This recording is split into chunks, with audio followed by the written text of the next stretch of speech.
When I was 6 years old, my mum took me and my brothers out of school to become homeschooled.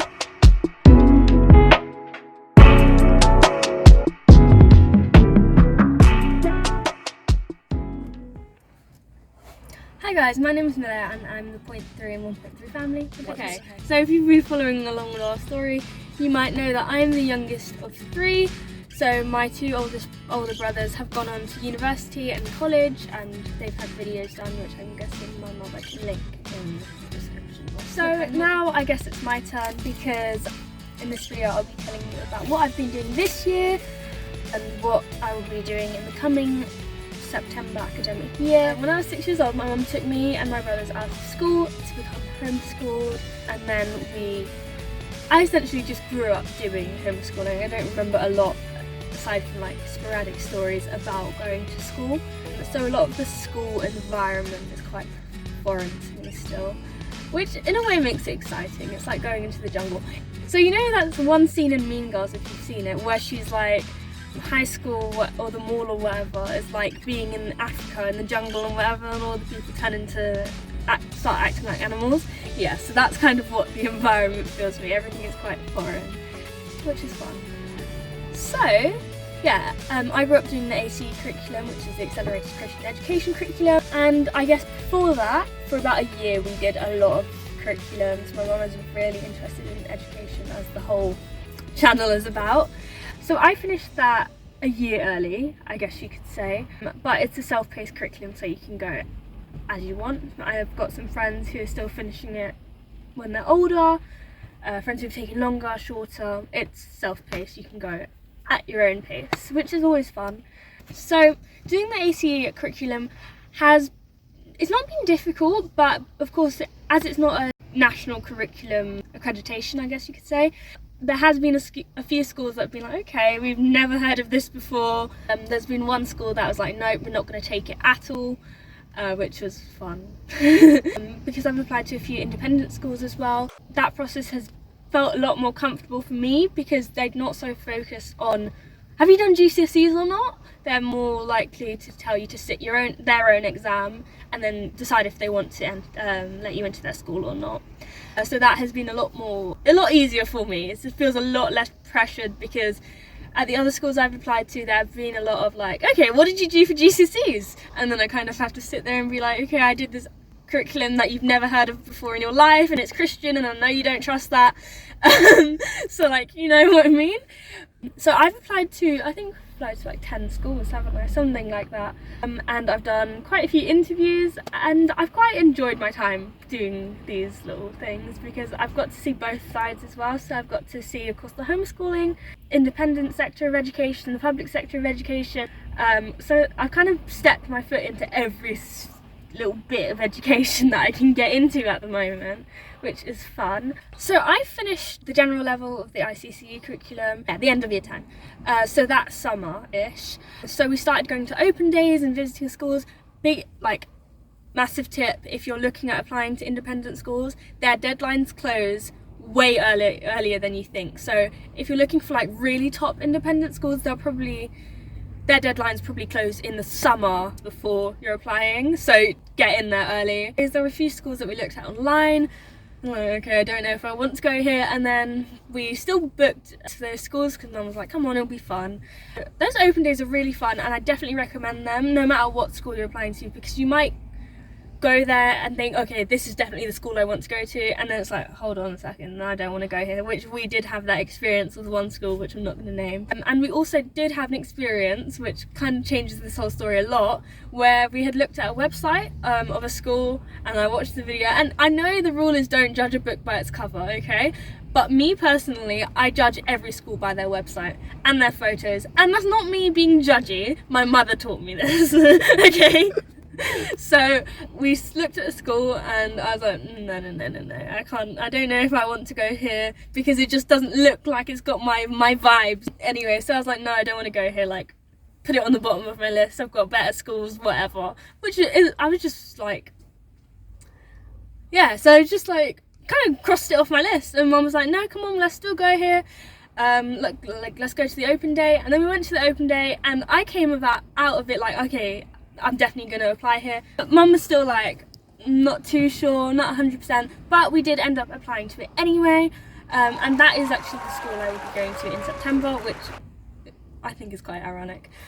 Again, with independent schools, after you've done your application, which you do have to pay for, which is unfortunate, you will have to sit exams, and these exams will be in the subjects that you want to do. So for me, I did English, religious studies, politics and philosophy, and of course the exams were sat based on that. So the first school I applied to had 1 hour exams, and the second school I applied to had 30-minute exams. To be honest, the 1 hour exams were so much easier because it's just way more time. I don't know what the expectations in these exams are. I'm sure they'll vary at every school, but for both all 8 of the exams I sat, I think I wrote about 3 pages. So I don't know if that helps, but that's kind of what I did, and I know the people I spoke to as well, it's kind of what they did too. But I think it's probably quality over quantity anyway. And there are some really good... Oh yeah, before I sat any of these exams, I hadn't really done proper essay writing before. So of course we had done the IW course for about a year prior to that, and that had definitely helped. And then before my exam, I did do about 6 weeks of tuition to learn how to write essays in the way schools want you to, because with homeschooling, I'm sure you can imagine, if you homeschool, you can kind of go off into your own little world and forget that you're meant to be writing like a professional essay, which I definitely still have a habit of doing. But those few weeks of tuition really helped, and it's weird because I started off like, okay, I don't know if I can do these, like I'll definitely try, and then I was like, okay, I can write an essay. Well, just give me a question, I'll write you an essay. Which is good, because if you're applying to do 4 essay-based subjects, you kind of need to know how to write essays. So I'm not sure how every independent school does their examinations and their admissions process, but the first school I applied to is one of the top 10 schools in the country, according to some lists that you can find somewhere. And what they did is, after their exams, you get called back for an interview if you're shortlisted, and they had a general interview with the head teacher or head of sixth form, if you're applying for sixth form, and then they had interviews with the head of departments for your subjects, and these ones can be quite difficult. So if you are shortlisted and if you're going in for interviews at these schools, just be prepared to ramble about your subject. So if that means staying up the night before and kind of just reading a few things. Actually, one thing I did in my politics interview is 20 minutes before I left the house, I saw a book by my bed, and it was like something about politics, and I opened it up, skim read it, and then in the middle of my interview, the interviewer was like, okay, so what do you know about politics? And that is such an open-ended question that it can be really hard to answer something like that. So I remember looking in my book, as I had done a few hours before, and I said something like, okay, so just as a starting point to help me kick off, and it will help the interviewer start giving me some hints as well. And I said, okay, I know there's 650 constituencies to match the MPs, and it kind of just helped me ramble. So I highly recommend some short reading. You don't need to go reading essays and massive books, just look up some starter words so that you can ramble, which is what I do. And that's why most of the things I say don't always make sense, but it works for some reason. So then just kind of know your subject. You need to show that you're interested in your subject. So if you're applying for biology, and you do, like, I can't even tell you anything about biology right now, so I would fail an interview about biology because they can just tell that I'm not interested about it. Now, if I were to talk about law, even if it might not all be right and it might not all be accurate or perfect, I can talk about it and I can show that I'm interested in it and I can show what I like about it. So a big one, especially, I've seen a few people do these on forums and stuff, do not just apply for the easiest exams that you think you'll do if you're going to switch your exams later, because they'll catch you out on that like really quickly. Yeah, and then after your interviews, you'll either get a yes or a no. We did actually get a no, which was fine. I'm actually really happy that I was shortlisted, and it was a really good experience for me. Yeah, so now with the second school that I applied to, before we even applied, we went to the open day, and it was quite interesting for me because I have severe attachment problems to my mum. That's a joke, I have a fun sense of humour as well. Anyway, so we walked into the room. It was a massive school, like absolutely huge, compared to what I've seen, compared to my bedroom. Yeah, so it was a huge building, and then we walked in, and they were kind of like, okay, that's your mum, she needs to go over there, and here you are, you want to apply here, you're coming with us. So it was like a reverse kidnapping. Okay. So thanks for, I'm there like, hi, my name is Malaya, and I'm walking off, and the sixth form. Can you just acknowledge that spot on your top? What is it? I don't know, it's joggers. It's paint from when my brother used to do shoes, because this isn't my. What does that mean, he used to do shoes? Oh, he used to like paint shoes. No one knows what do shoes is. My brother used to do shoes. I find myself to be so contradictory, not for the video, but it's like I'm just sitting here talking like, yes, I applied to the top 10 schools in the country, and I got creative juices in my top. Creative juices, I don't like that. That sounds awful. What juices for your nose? Like what kind of juices? Okay, sorry. All right, thank you. That's my OCD. Yeah, so they were kidnapping me, and the sixth former, she took me all around the school, showed me all the rooms, got to talk with the teachers, and this was really fun. I really like talking to teachers, which is because it feels like I'm talking to my mother, I guess. But they're quite fun to talk to, especially because they're so passionate about their subjects. It's because they're like individual subjects, so they don't need to pretend that they love maths if they really just want to talk about philosophy. So it's quite fun to just stand there and talk to a random teacher that you've never met about philosophy. If you're doing philosophy, this will impress everyone that you meet, okay? You're definitely going to come across the trolley problem, okay? They're going to tell you very nicely, you got a train here, 5 people here, 1 person here. Before they get to finish their statement, their trolley person theory, just get the train and run over the 1 person man. Because that's what I did, and I think it was very impressive. Because of course you're going to kill the 1 person instead of the 5. I've been talking for like 20 minutes now, or more than that. So I'm going to go and get myself some snacks, and I will come and talk to you tomorrow. So we're back. It's a day later, and I'll start off from where I think I finished. So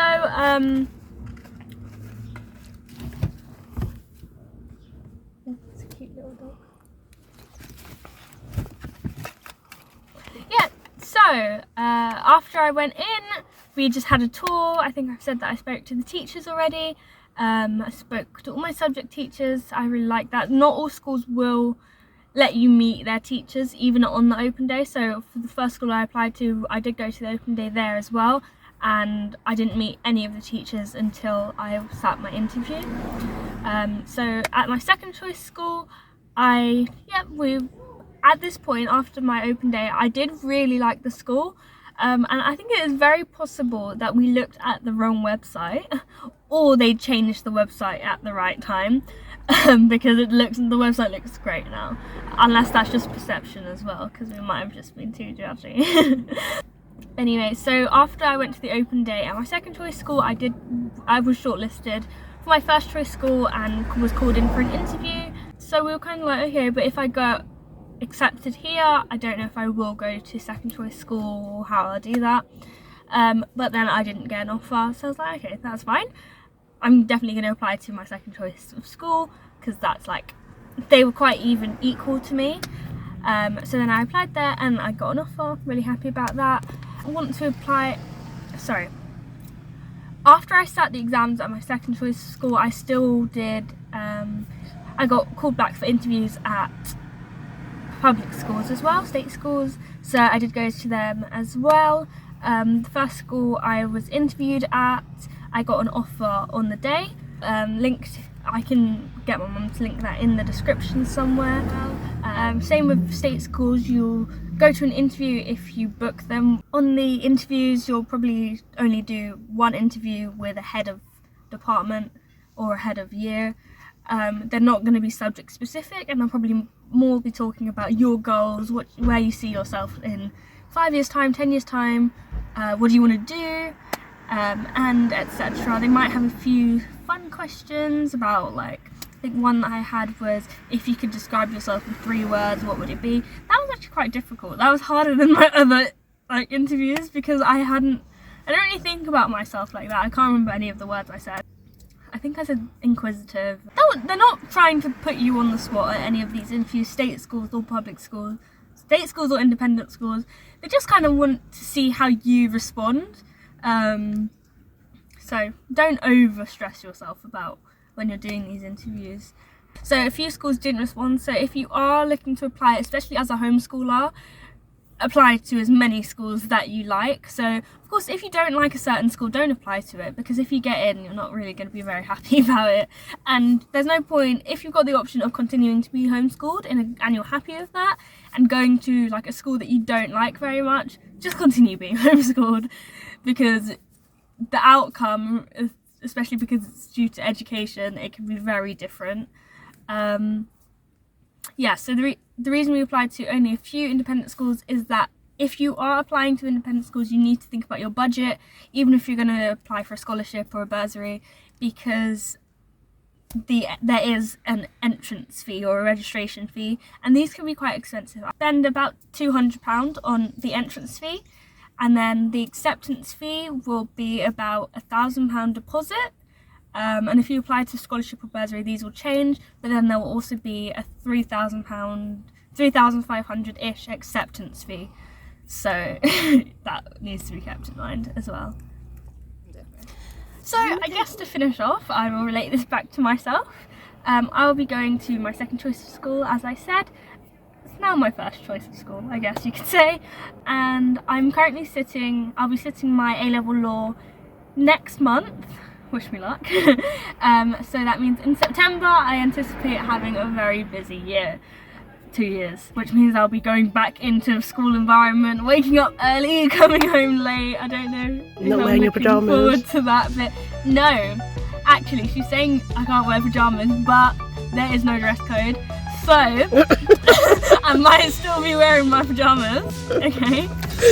No, relax. Yeah, you can't wear your pajamas to school. Yes. What? You're saying this isn't for real? That's what the girls are saying. They're like, sometimes I just have to. Well, you're not allowed No, to. but both schools, yeah. I didn't even say it. I just said, is there a dress code? And they're like, sometimes I just roll up in my pajamas. Like, okay, cool, that's fine with me. Okay? That is fine with me. So yeah, no dress code, so my pajamas will be ready. And I think that's definitely why I applied to these schools as well, because I do not do fancy clothes, as you can tell. This is exam. I had an exam today, okay, a music exam, and this is what I wore. So we don't do fancy clothes here. Yeah, so I'll still be doing my heart lessons. I'll be doing English, politics, and philosophy. I think I decided, as well as an EPQ. I will hopefully be doing the Gold Duke of Edinburgh as well, which means actually volunteering, learn a new skill. Thank you, and I guess this is kind of it.